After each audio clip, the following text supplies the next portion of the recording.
My guest today is a councillor of the Victor Harbour Council, Terry Andrews. Terry, what inspired you to become a councillor? First and foremost, I came to Victor Harbour about 3.5 years ago to live permanently, and I believe that there was a need for new blood on the council. If you look at it, councils need to have a renewal every few years, and I believe that was one of the reasons.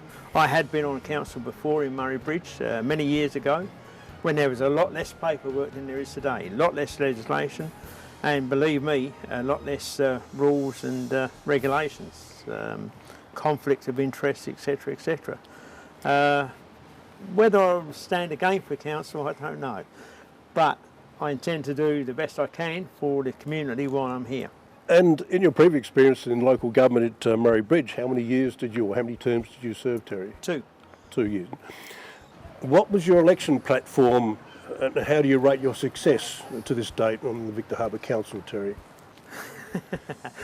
Well, okay, my election platform is that we should have a vision to make Victor Harbour the hub of the South Coast, to promote it, market it effectively and properly.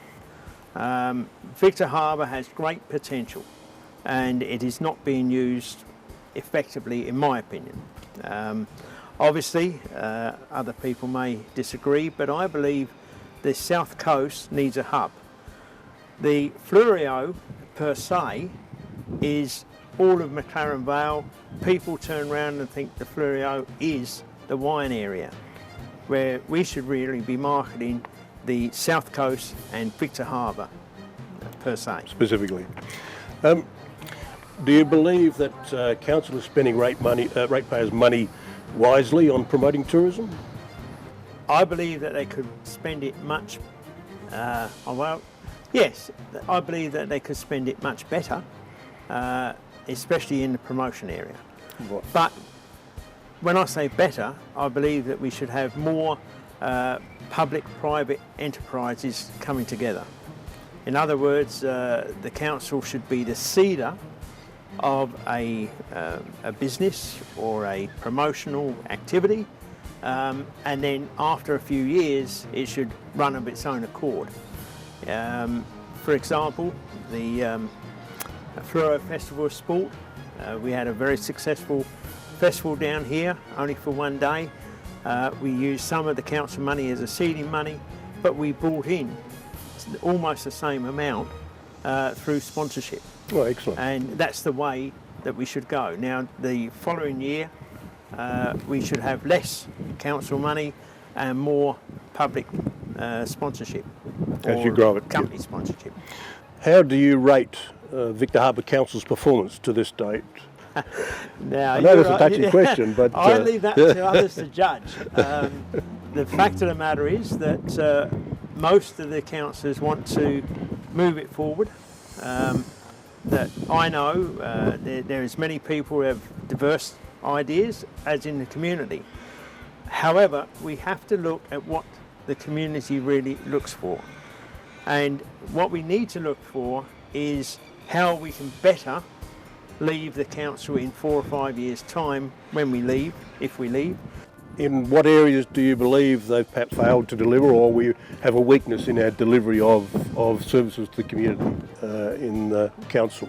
You're asking me some interesting questions here, aren't you? But no, look, let me come back to it. As a council, we have many different areas to look at.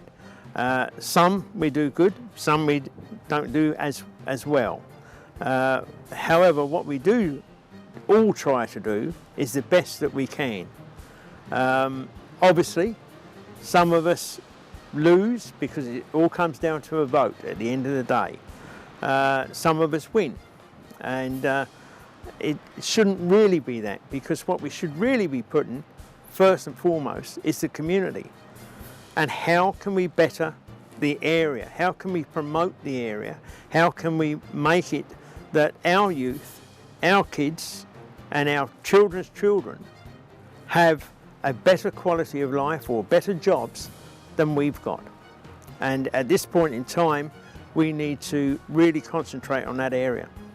If you had the power to reverse one council policy, which one would you reverse? Or prefer to reverse? No, because once the council has made its decision, then I believe that we all should stay behind that decision. If I look at it in the past, yes, there is areas that council have been involved in, and we could have made it slightly or tweaked it slightly. But at the end of the day, it was a council decision. So therefore we stand behind that, or we should stand behind it, because we were part of that decision. Otherwise you get just too many independent points of view, and the community doesn't like it. You know, what we really need to look at is the council is part of the community. So as the part of the community, we reflect what the community wants. Now, a lot of people would turn around and say, well, you're not doing a very good job because you haven't cut our rates, for example. However, what we have done in the last 4 or 5 years is we brought down, I think it was from about 16 million to about 10 million, our outstanding amount of loans.